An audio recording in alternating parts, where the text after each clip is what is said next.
My name is Me. I am 33 years old and I am an office worker, have spent most of my life working hard since I graduated from university. Right after I graduated, I started working for a big company where I've been for about 10 years. I worked hard and thanks to that I was promoted to department manager. At a young age, I am lucky to have a great boss who always gives me good advice and I work with a team of smart and motivated people. My work life is going well, but my personal life has not been so satisfying. I once had a boyfriend when I was in university, but after I started working, I didn't have any serious relationships. My friends were worried about me being single for so long. Soon of them decided to organize a dinner party and invited me. That is where I met Lina. She was nice. She had a nice smile and was easy to talk to. As she was the same age as me, we had a lot in common and I enjoyed talking to him. We quickly became friends, exchanged contact information and started going out to eat together. After a while, Lena confessed her feelings for me and we started dating. We got along so well that she eventually proposed to me and we ended up marrying the man I loved so much. Shortly after, I went to her parents' house to meet them for the first time. Her parents were incredibly kind and welcomed me with open arms when I arrived. Lena's parents were so excited to meet me. "Lars, it's a pleasure to meet you. I can't believe Lena found such a beautiful woman to be his wife," exclaimed his mother. She was so proud of her son for bringing home someone thought was special. Lena, a little embarrassed, tried to calm them down, saying, "Hey, Mom and Dad, stop doing that. Lars, she's getting shy." But they just laughed and kept praising me. Lena's parents were just as nice and easy to talk to during the visit. They asked me about my job. "Lars, you work for a big company." "True, that's amazing. It's seeing a woman working hard," said his mother. Then she asked if I planned to quit my job after I got married. I told them that I planned to keep working because I like my job and the company I work for. "That's great," they said. "It's wonderful that you have a good job and want to keep it." I felt relieved because I had heard from my friends sometimes mothers of husbands expect their daughters-in-law to quit their jobs after marriage. They often say that it's the wife's job to support her husband by staying at home. But Lena's parents were understanding and did not pressure me to leave my job, which made me feel more comfortable in my new family. After meeting Lena's parents for the first time, I felt relieved. I thought to myself, wow, my future mother-in-law is so kind and understanding. After that, we introduced our parents to each other. And then Lena and I got married. My heart was filled with excitement for the new life we were about to start together. Lena moved into the house where I was living and we started our new married life. I was so happy to be newly married to the man I loved. It felt wonderful to come home and know who would be there, and I loved spending all my time with him.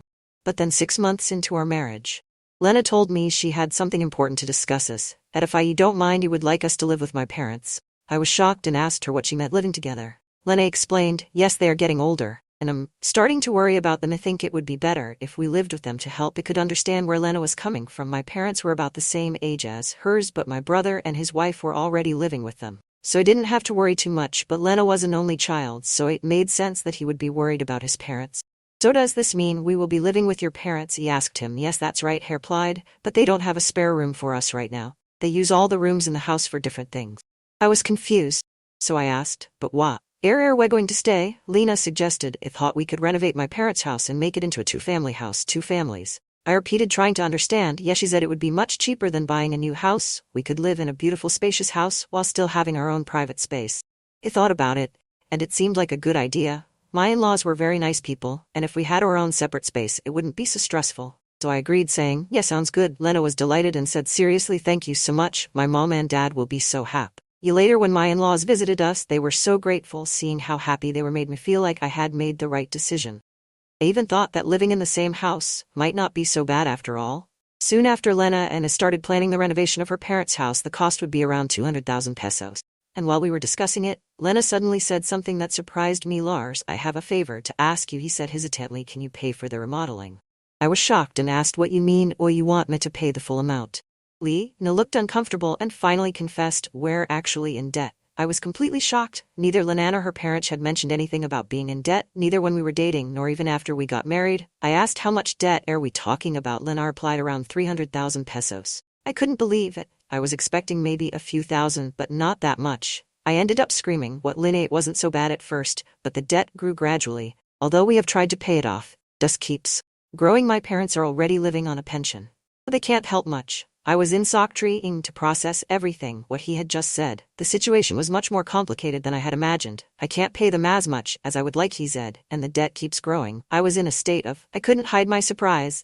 This was such a sudden and upsetting revelation. I couldn't believe what I was hearing. My husband Lena just told me that his parents were in serious debt, and it was getting worse. "It's not going to be hard to renovate the house and live together, us two families," I asked. Lena insisted another renovation is important, so let's get on with it. Planning now. I've asked you to pay for.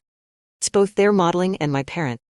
Did I realize I'm putting you in charge of $250,000. She looked at me with pleading eyes and continued, no, it's a lot to ask, but I love you, Lars. You want to take care of our life together, and I want to protect my parents. I'm sorry if I'm being greedy, but if you love me, please help me. I'll pay you back little by little. He was undecided. I could see that Lena and her had no one else to turn to, and I knew that Lena truly loved me, but at that moment, it felt like I was being tricked by her words. They say love is blind, and I think that that's exactly what was happening to me. Despite my doubts, I found myself accepting. It's okay. I'll pay for it, said. Lena's face lit up with relief. Thank you so much, she said, shaking my hand gratefully. She quickly told her parents and then came to her house to apologize to me. My mother-in-law even shed tears of joy, thanking me for stepping in to help. I knew I had to do my best from that point on. I was now responsible for my in-laws' debt, and I was determined to handle it. Even though I had some savings, I was afraid to pay the whole amount. I decided to pay 660,000 pesos from my savings right to and cover the rest in installments. When my in-laws joined, we sat down to discuss the payment plan. I explained to them how I planned to pay an installment. They seemed relieved and said I could handle it. However, I wanted. Then Lena suggested, why don't you transfer the money directly to the debt payment account? We're not very good at handling it. I am a little worried about transferring such a large sum. In-laws nodded their heads. It would be too slow for Matt to transfer the money to their account first and then have them transfer it for payments. Since it was such all, Jess and Will agreed that it would be safer and more efficient for Matt to handle the transfers directly. I didn't like the idea of the money getting lost or delayed in the middle of the process, so I agreed to handle the transfers myself. Once we finalized the plan, my in-laws seemed visibly relieved. They said now we don't have to fear the monthly debt collectors. That was scary. Lenny husband encouraged his parents. Dad and mom should thank Lars properly. My mother-in-law replied, we have thanked you so many times, but it is never enough. Thank you so much, Lars. So thankful that you became Lena's wife. Although her gratitude was sincere, I couldn't help but feel a little uncomfortable. I wondered if they saw me just as a source of money.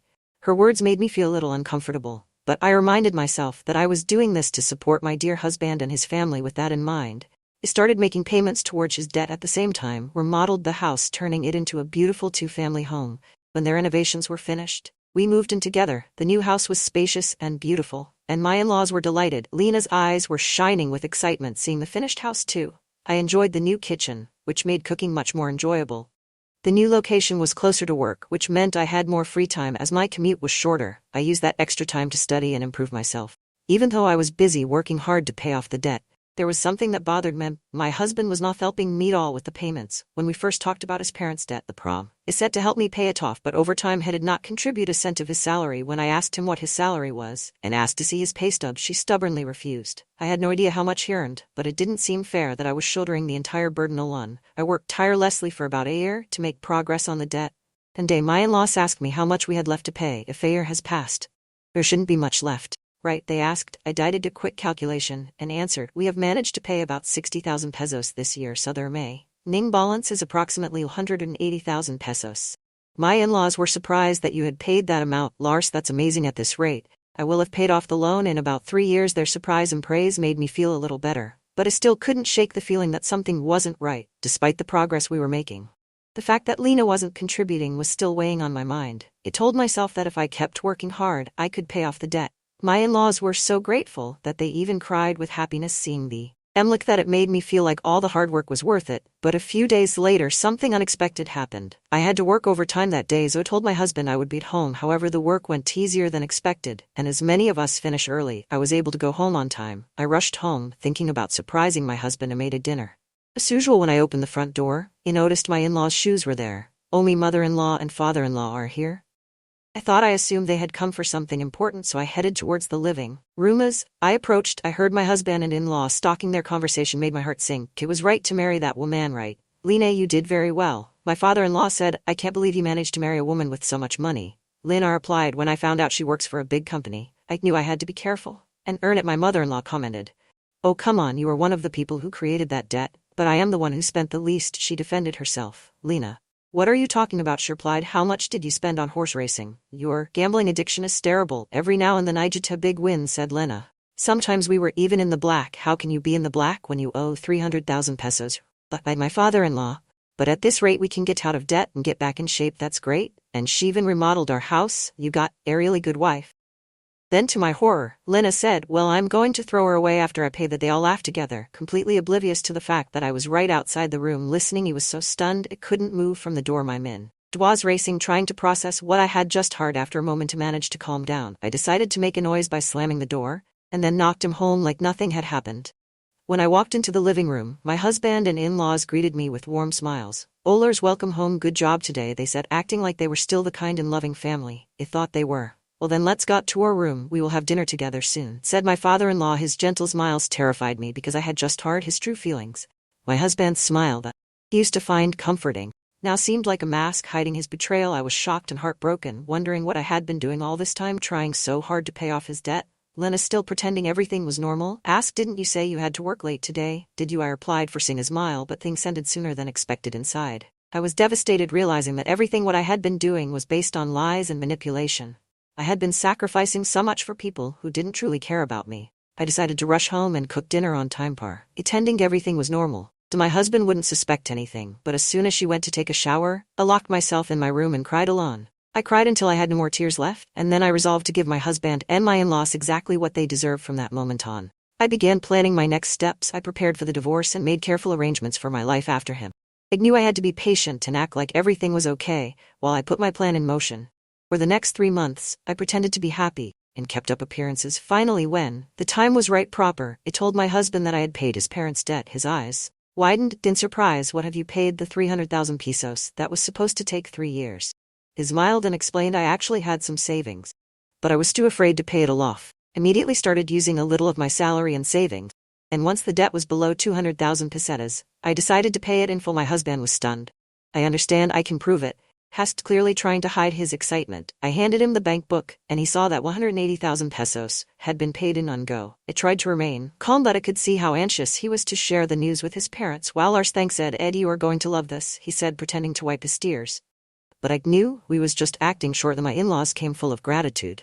"Thank you so much, Lars, we're so lucky to have you. You are like a savior," they said. If I hadn't known the truth, maybe I would have been touched by their words, but I knew exactly what kind of people they were, and I was just pretending to execute my plan. A few days later, my husband asked to speak to him. He looked very serious, which made me wonder what he was planning now. "I'm sorry, Lars, but you have to leave me," he said. I acted surprised, just as I had planned. "What you mean?" he asked, faking surprise, but inside I was ready for this moment, and I knew it was just the beginning of the end for him. The end. His words shit me like a ton of bricks. "I have a new girlfriend," he said. "I'm going to live here with her, so I'm divorcing you." I was completely taken aback by Lena's unexpected statement. Knew from listening to their earlier conversation that he planned to leave me after his debts were settled, but never imagined he would openly admit had cheated on Menno. He was telling me to go live with his parents after he left. It didn't make sense. "I don't understand what you mean," Is trying to stay calm, but my confusion only seemed to irritate him. "More ears, Ansel, she snapped. "I don't need you anymore, either as a provider or as a housewife. But if you want, you can stay in here." "I don't care." At that moment, the front door opened and in walked my in-laws. "Lena, you already told her?" she asked her mother. "You Zed told her," he replied, smiling. "I wish you could have seen her face when you did." "You Zed, so it is soy. You can come. You leave with use if you do the housework. Of course we will charge your rent." Everyone laughed at me, my husband and my in-laws, thinking they had it all figured out. They were the worst people I had ever met. But I stayed calm. He wasn't going to let them win. "You all need to leave," as aid firmly. My in-laws looked shocked. "What are you talking about?" They sued. "Have you forgotten who owns this house?" "But I didn't. She paid for the renovation, and you changed the title of the house to my name. Now I have the rights to this house, and I decide who lives here." Their faces met. They turned pale, aced. They realized the truth. They had completely forgotten about the transfer of title. "But you can't live here anymore," I continued. "Once we divorce, you will be strangers to me." Panic spread across their faces, but Lena wasn't ready to back out. "But you took her debt and paid it in fully. We're the one losing out here. If we didn't have that debt, we could have afforded a new place to live." "It's true," her father added. "Thanks for letting us live in a nice house while you took care of our debts." But I wasn't finished. "I didn't pay the 180,000 pesos, Lena Jade. But I saw money missing in your bank account. That was just a separate account I created to move money," explained. "The debt is still there, 110,000 pesos. Hit the collections haven't, because I've been making large payments, but they will do it soon, and you will be responsible for the rest." My husband and my in-laws were speechless. They'd not know how to respond. "Hannah, how did you admit that you cheated on me?" "You will have to pay the money. I will also charge your new girlfriend for her part in the affair." Lena's face turned red with rage and embarrassment. "But she's with me because I have a house and money," he said, as if that was going to make a diffy. "Renzi boot it? Didn't. I'm going to let them get away so easily no more." Said calmly, "This house is mine, and you will pay for your mistakes one way or another." Seems like you've put together a compelling narrative that portrays a strong and resilient character who faces betrayals but ultimately triumphs. The story shows a journey of emotional hardships, manipulation, and deception, followed by a strategic and victorious comeback. By standing firm, taking control of her financial situation, and refusing to be manipulated, The protagonist emerges as the victor, turning a negative experience into a positive outcome. The story is captivating with twists that keep the reader interested and emphasizes the importance of self-respect, financial independence, and the ability to see through deception. The conclusion is empowering as the protagonist not only recovers from the betrayal but also gains financially and emotionally by preparing for a future better. If this is part of a larger project or series, it could serve as a strong example of how adversity can be turned into opportunity and how important it is to trust in oneself. The narrative could inspire others to take control of their lives and make difficult decisions to protect their well-being.